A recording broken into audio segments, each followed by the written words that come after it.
나는 왜 작아지는가? 사람들의 어깨를 움츠러들게 하는 어깨 통증. 평생을 살아가면서 누구나 겪는 아픔인데, 어깨는 운동 범위가 넓고 다양한 기능을 담당하고 있어 통증에 노출되기 쉽다. 또 노화와 잘못된 자세로 인해 어깨 통증을 호소하는 환자가 점점 늘어나고 있다고. 톡톡 건강 토크, 오늘은 여러 가지 어깨 질환에 대해 알아본다. 네, 세상의 모든 부모님들이 자식에 대한 책임감을 어깨에 지고 살아갑니다. 그렇게 세월이 흘러서 자식을 어느 정도 키우고 나면은 안타깝게도 어깨에 이상 신호가 오기 마련입니다. 네, 그냥 두면 낫겠지 하고 이 이상 신호를 무시했다간 일상생활이 힘들어질 수가 있습니다. 네. 톡톡 건강 토크, 오늘은 다양한 어깨 질환에 대해서 자세히 알려드리도록 하겠습니다. 네. 오늘 도움 말씀 주실 분 나와 계신데요. 네. 대구 파티마병원 마취통증의학과 이상곤 과장께서 나오셨습니다. 네. 안녕하십니까? 안녕하십니까? 반갑습니다. 자, 오늘 각종 어깨 질환에 대해서 알아볼 텐데요. 먼저 3분 브리핑을 통해서 우리 어깨 구조와 역할에 대해서 설명을 듣도록 하겠습니다. 네. 과장님 부탁드립니다. 네. 예, 우리 어깨는 우리 관절 중에 360도 회전하는 유일한 관절이 되겠습니다. 그래서 운동 영역이 가장 큰 관절이고, 이런 엄청난 유연성 때문에 우리가 평소에 하지 않는 공 던지기라든지 페인트 칠하기 등 여러 작업을 할 수 있는 것이죠. 그래서 어깨로 우리가 스타가 된 분들이 있죠. 우리 야구의 박찬호 선수, 그다음에 수영의 박태환 선수, 그리고 지금 뜨고 있는 샛별이죠. 우리 정현 테니스 선수가 있습니다. 이런 분들의 모습을 잠깐 보시면은 모두 팔을 머리 위로 올려서 크게 뒤로 제끼는 모습들이 있습니다. 그래서 강력하게 앞으로 힘을 쏟아주면서 힘을 주기 때문에 이런 분들이 강력한 어깨로 스타가 되었다, 이렇게 생각할 수 있습니다. 그렇지만 이러한 좋은 우리가 특징적인 어깨의 그런 모습들이 있지만은 반대로 이런 가동력이 높기 때문에 불안정하기 쉽죠. 그래서 우리가 항상 자세가 어깨 위로 올라갈 때는 조심해야 되겠습니다. 어깨를 잠깐 해부학적으로 우리가 보면은, 구조적으로 보면 세 개의 뼈와 세 개의 관절, 그리고 이런 관절들을 듣고 있는 근육으로 이루어져 있습니다. 뼈를 보면은 우리 앞쪽에 쇄골이 있겠습니다. 그리고 우리 어깨 뒤쪽에 견갑골이 있겠고, 우리가 팔뼈라고 해서 상완골이 있겠죠. 이 세 개의 뼈들이 이루는 것을 우리 관절이라고 하는데, 그중에 특별히 이제 경관절이라고 해서 팔의 뼈와 견갑골이 이루는 그 관절이 바로 이제 경관절인데, 우리가 관절이라고, 어깨 관절이라 하면 우리 경관절을 주로 얘기하게 되고, 이 부위가 가장 많은 병변이 있다고 볼 수 있겠습니다. 그리고 근육을 살펴보면은 뭐 많이 들어보셨겠지만 회전근개라고 있습니다. 360도 회전하는 이 근육들이 있는데, 앞쪽에 한 개, 뒤쪽에 세 개가 있어서 상호 보완적으로 해서 이런 통증을 이렇게 억제해주고 우리 가동력을 높여준다고 보시면 되겠습니다. 이 외에도 우리가 뼈와 뼈를 연결해주는 인대, 그리고 뼈와 뼈 사이에 하나의 완충작용을 하는 것이 저맥낭, 그래서 저맥물주민이라고 합니다. 그리고 이 구조물들을 지나가는 신경과 혈관들로 이루어져 있습니다.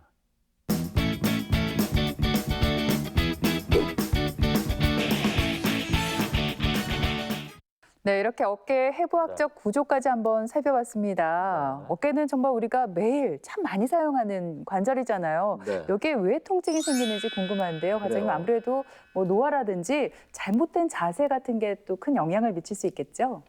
예, 맞습니다. 그래, 어깨에 여러 가지 질환이 앞으로 소개되겠지만은 가장 중요한 원인은 비슷하다고 볼 수 있겠습니다. 금방 말씀하신 이 퇴행성, 다시 말해서 노화 현상이 가장 큰 원인이 되겠는데, 노화 현상이 일어나게 되면은 우리가 사용을 잘 못하고, 그에 따라서 여러 가지 근육이라든지 우리 인대들이 위축되는 그런 문제가 생기고요.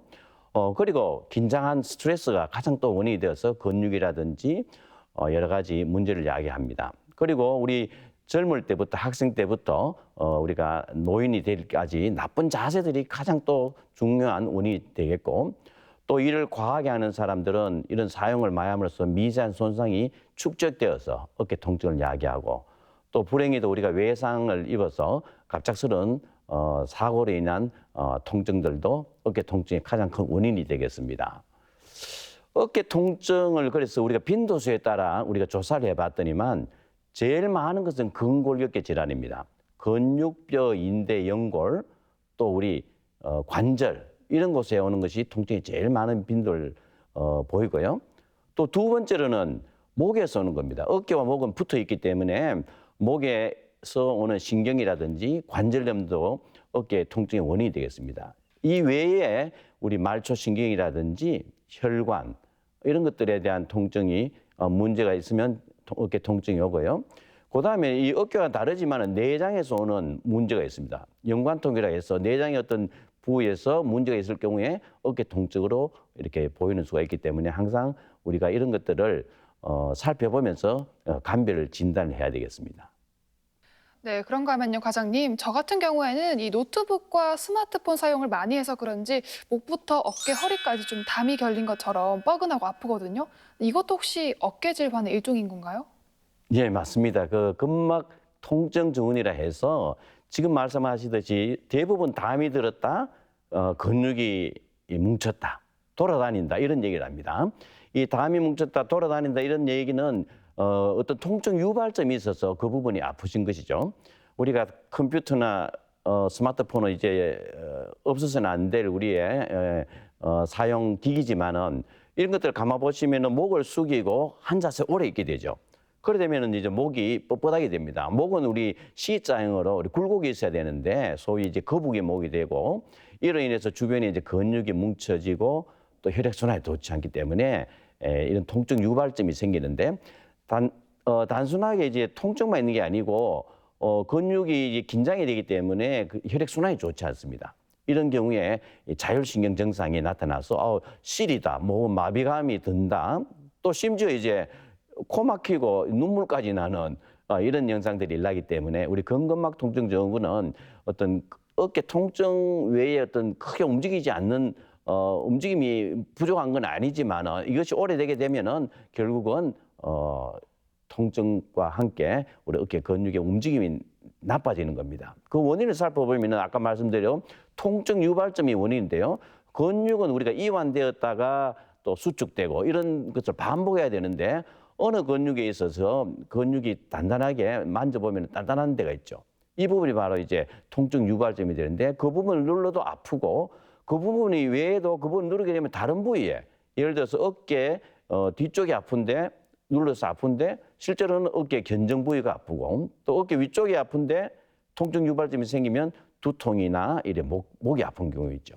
그래서 우리가 이제 특별한 검사를 해보면은 조직학적, 생화학적 이런 검사 속에는 아무 이상이 없지만은 이런 통증을 유발하기 때문에 우리가 통증 유발점을 잘 찾아서 치료해주면 중요한 치료법이 되겠습니다.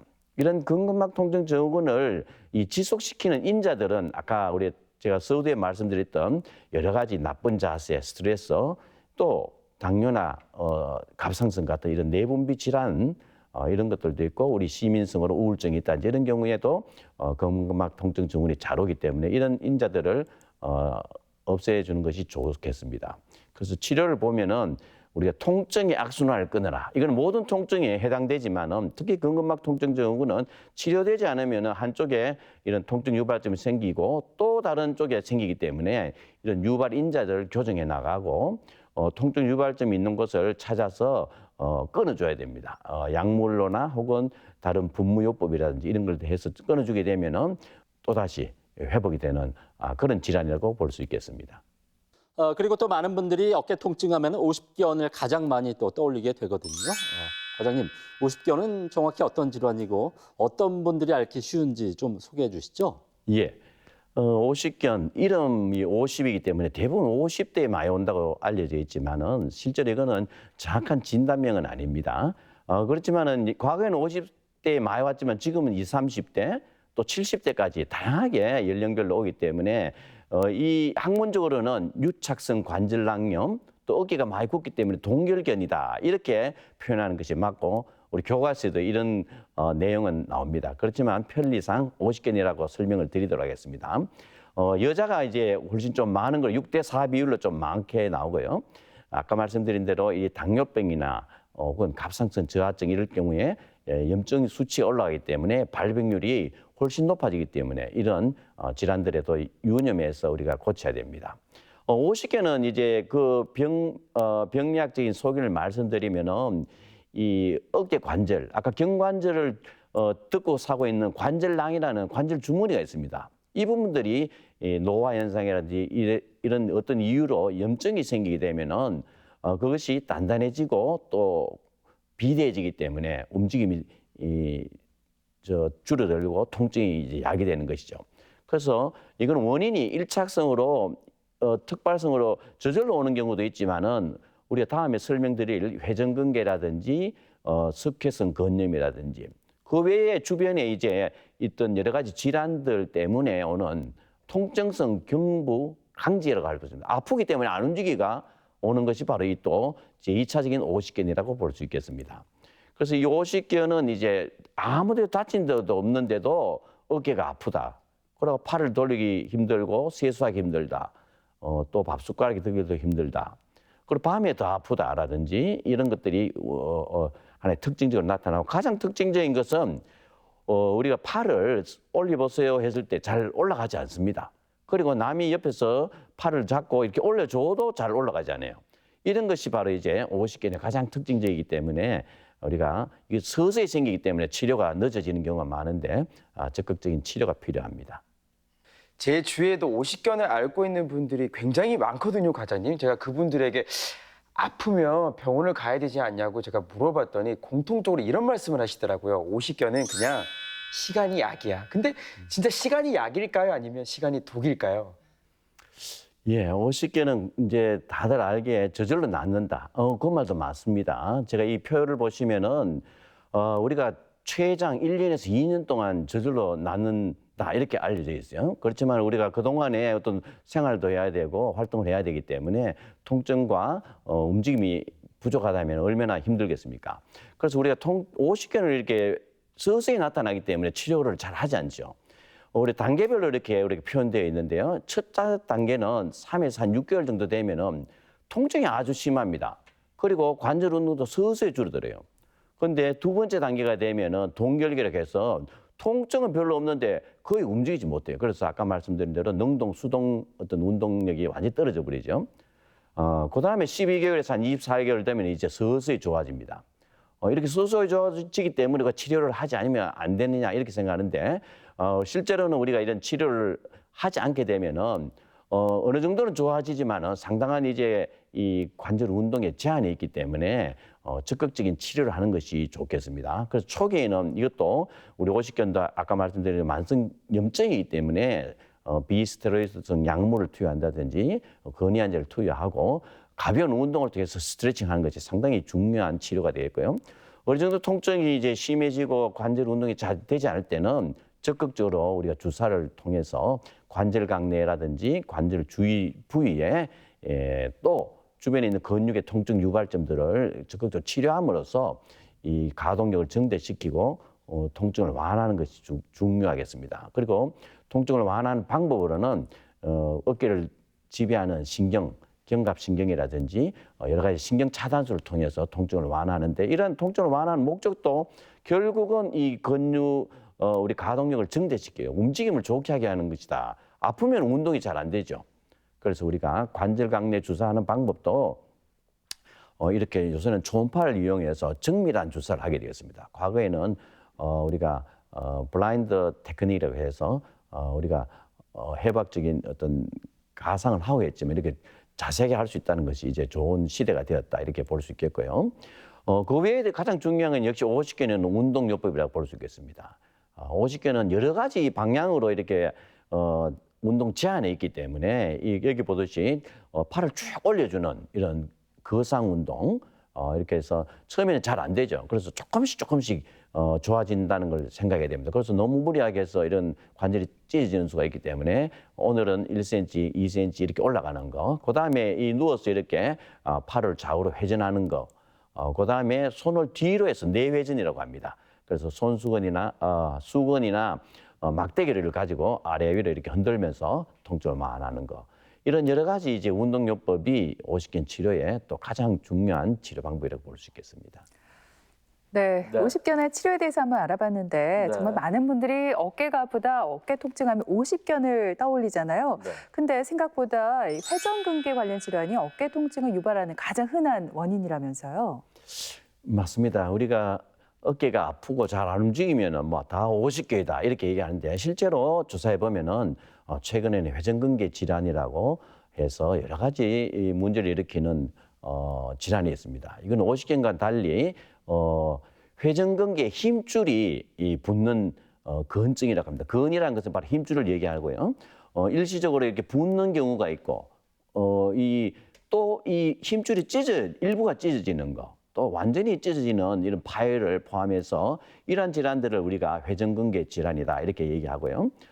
이거는 힘줄 자체가 이제 내부적으로 좀 신장이 되면서 퇴행성이 되면서 혈액순환이 좋지 않아서 그 자체가 문제가 되는 경우도 있고 또 외부적으로는 아까 말씀드린 이 견갑골의 일부인 견봉과 그리고 팔의 상완골의 그 골두라고 하죠. 그 사이가 아주 좁거든요. 그래서 그쪽에 힘줄이 충돌되는 충돌증후군 이런 것들 때문에 이런 여러 가지 질환이 생기는데요. 회전근개 질환의 증상을 보면은 대부분 충돌증후군이라고 이렇게 표현되어 있는데 그것은 뭔가 하면은 어깨와 이 어깨 견봉과 팔의 골두 사이에 우리가 극상근이라는 이 회전근이 지나가게 됩니다. 이 부분이 아주 좁기 때문에 크리티컬 에어리어다 해서 상당히 이제 심각한 문제들을 야기시킬 수 있는 겁니다. 그래서 여기에 힘줄이 붙기 때문에 그쪽에 어떤 조금 무리한 문제가 생기게 되면은 힘줄이 염증이 생기고 또 우리가 그 사이에 아까 제가 설명드린 대로 저맥낭이라고 해서 이런 좁아진 부분에 우리가 허리 디스크 물렁뼈처럼 여기도 물렁뼈처럼 이런 저맥낭이 있습니다. 찢어지게 되면 이 저맥낭에도 염증이 생기기 때문에 이 부분이 아주 좁아집니다. 그래서 우리 팔을 올릴 때 혹은 옆으로 돌릴 때 이런 통증이 유발해서 상당히 이제 환자들이 괴로워하죠. 그래서 이 회전근개 질환을 진단하는 방법은 통증궁이라고 해서 우리가 팔을 올릴 때 그 각도에 따라서 통증을 호소하는데 쉽게 말해서 우리가 팔을 이렇게 옆으로 해서 올리게 되면 60도에서 120도 사이에서 통증이 유발됩니다. 요 사이가 제일 아까 말씀드린 그 부위가 좁아지기 때문에 그렇고요. 120도를 넘어가 버리면은 또 안 아파요. 그래서 이런 경우에 이제 회전근개 질환을 의심해 볼 수 있고 우리가 충돌 검사라고 해서 이런 부분들을 좁게 만드는 검사가 있습니다. 이것도 팔을 올리거나 이렇게 해서 똑바로 세워서 이렇게 움직일 때 이런 통증을 할 때 앞쪽에 이렇게 통증이 오게 되고 하면은 회전근개 질환을 의심해 볼 수 있습니다. 또 회전근개가 아무래도 염증이 생기고 약해져 있기 때문에 근력 검사해 볼 수 있는데요. 앞으로 쭉 뻗어서 이 깡통 비우기 검사다. 깡통을 우리가 따서 이렇게 비우잖아요. 이렇게 하면은 이런 자세를 할 때 우리가 극상근이라는 아까 전에 그 회전근개가 작용하게 되는데 아무튼 거기가 떨어져 있든지 뭐 염증이 생기면 이렇게 하면 힘들어요. 그래서 이걸 해보세요 하는 게 이제 그 empty can 테스트, 깡통 비우기 검사다. 그래서 여러 가지 검사 방법을 통해서 회전근개가 이렇게 우리가 진단할 수 있고 확실한 것은 이제 영상을 보면 알 수 있습니다. 우리가 이 자기 공명상 검사라든지 이런 걸 해보면 떨어진 자국을 알 수 있고 최근에는 초음파를 보게 되면은 결손 부위가 있습니다. 힘줄이 떨어지면 새까맣게 이렇게 나오는 부위를 통해서 쉽게 회전근개 질환을 이렇게 진단할 수 있기 때문에 우리 회전근개 질환도 항상 염두에 두고 50견 이상으로 많다는 것을 꼭 아셔야 되겠습니다. 네, 그렇다면 이런 회전근개 질환 치료는 어떻게 하나요? 이 한 번 손상된 어깨 힘줄은 자연적으로 치유되지 않기 때문에 좀 더 적극적으로 치료를 받아야 될 것 같거든요. 어떤가요? 예, 맞습니다. 이제 우리가 인대나 힘줄 이런 것들이 한번 손상을 했기 때문에 쉽게 회복되지 않죠. 그래서 이 방법들이 여러 가지가 나와 있지만은 50견과는 다르게 이 저절로 좋아지지 않기 때문에 적극적인 치료를 해야 됩니다. 그래서 이제 대부분 그렇지만 비수술적으로 치료한다고 보시면 되겠고요. 처음에는 이제 염증이 있기 때문에 아까 말씀드린 약물 치료를 좀 하는 게 좋겠고, 요새는 더 적극적으로 이제 초음파 주사를 통해 가지고 염증을 치료하고 또 프롤로세라피라는 치료를 통해서 인대나 힘줄을 정식 치료라 해서 강하게 해주는 것이 더 필요하겠죠. 이것은 어깨뿐만 아니고 다른 근골격계도 마찬가지라고 볼 수 있겠습니다. 그리고 운동치료는 너무 초기에 강하게 하게 되면 떨어지는데 더 떨어지게 되겠죠. 그래서 서서히 근력을 강화하는 정도로 약하게 해주고 초창기에는 이런 주사요법을 통해서 치료하는 게 좋겠는데요. 견봉 밑에가 항상 문제가 생기기 때문에 어깨 밑에 쪽에 약물을 투여하는 것이 중요하겠습니다.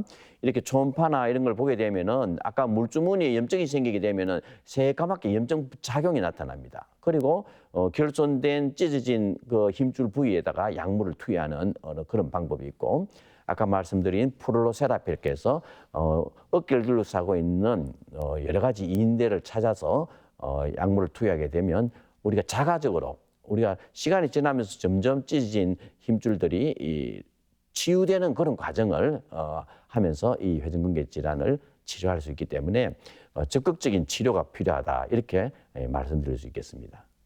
자, 오늘 이렇게 어깨 통증에 대해서 알아보고 있는데 사실 또 많은 분들이 회전근개 파열과 오십견을 좀 헷갈려 하시거든요, 과장님. 그래서 팔을 들어 올릴 수 있으면 이게 오십견인지 회전근개 파열인지 저조차도 좀 알쏭달쏭합니다. 이참에 확실히 좀 정리를 해주시죠. 예, 맞습니다. 이게 오십견과 회전근개 파열이 구분이 잘 안 되기 때문에 뭐 대부분 또 오십견인 줄 알고 그냥 지내는 경우가 많죠. 근데 회전근개 파열은 조금 더 적극적인 치료가 필요하기 때문에 구분해서 이렇게 한번 우리가 알 수 있습니다. 조금만 우리가 유의하시면은 자신의 이 통증이 이 회전근개인지 파열이 한 것인지 오십견인지 알 수 있는데요.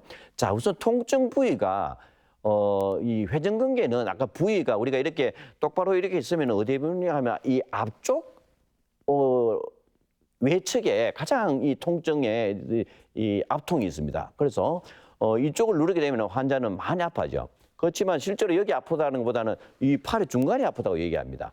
왜냐하면 여기 아프면 이 통증이 이렇게 연관적으로 내려오기 때문에 이 주로 앞쪽이 아프다고 합니다. 그래서 앞쪽과 팔의 중간이 아플 때는 회전근개를 의심해야 되고, 그에 반면에 이제 오십견은 앞뒤로 다 아파요. 그래서 전체적으로 어디가 아픈지 잘 모르는 그런 경우가 많습니다. 그런 건 부위로 봐서도 우리가 알 수 있겠고, 또 운동을 해보면은 알 수 있습니다.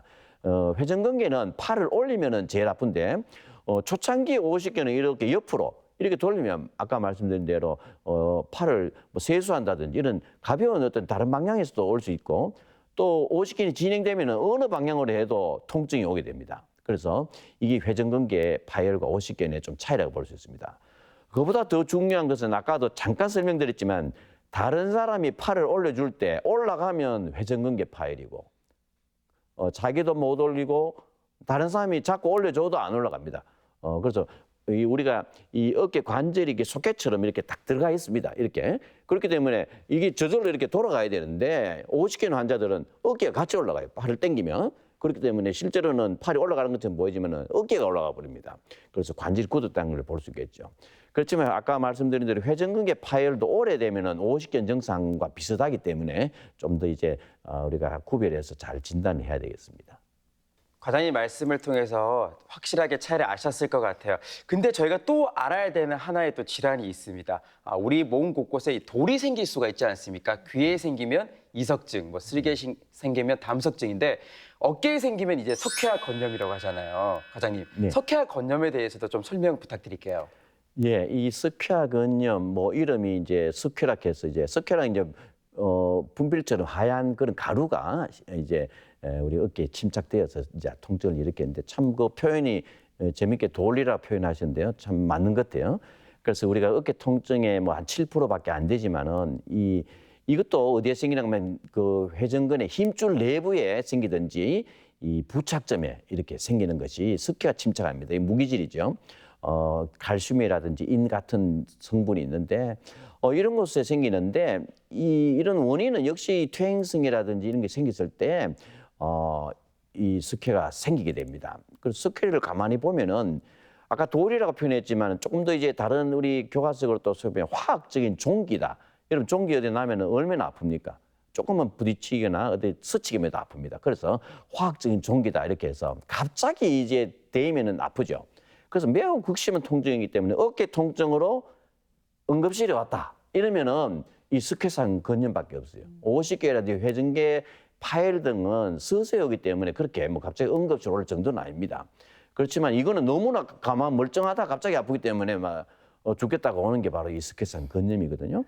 그렇기 때문에 우리가 이 스퀘산 건염을 그럴 경우에 의심하고 엑스레이를 찍어보면 이렇게 우리 부착 부위에 하얗게 스퀘가 침착된 걸 볼 수 있고요. 초음파를 보면 힘줄 내에 이렇게 하얀 스퀘의 모습들이 보이게 됩니다. 그래서 진단이 그렇게 어렵지 않기 때문에 우리가 스퀘산 건염이 그 진단이 되면은 적극적인 치료가 필요합니다. 이것이 저절로 좋아지지 않기 때문에 우리가 비수술적인 치료가 90% 좋아집니다.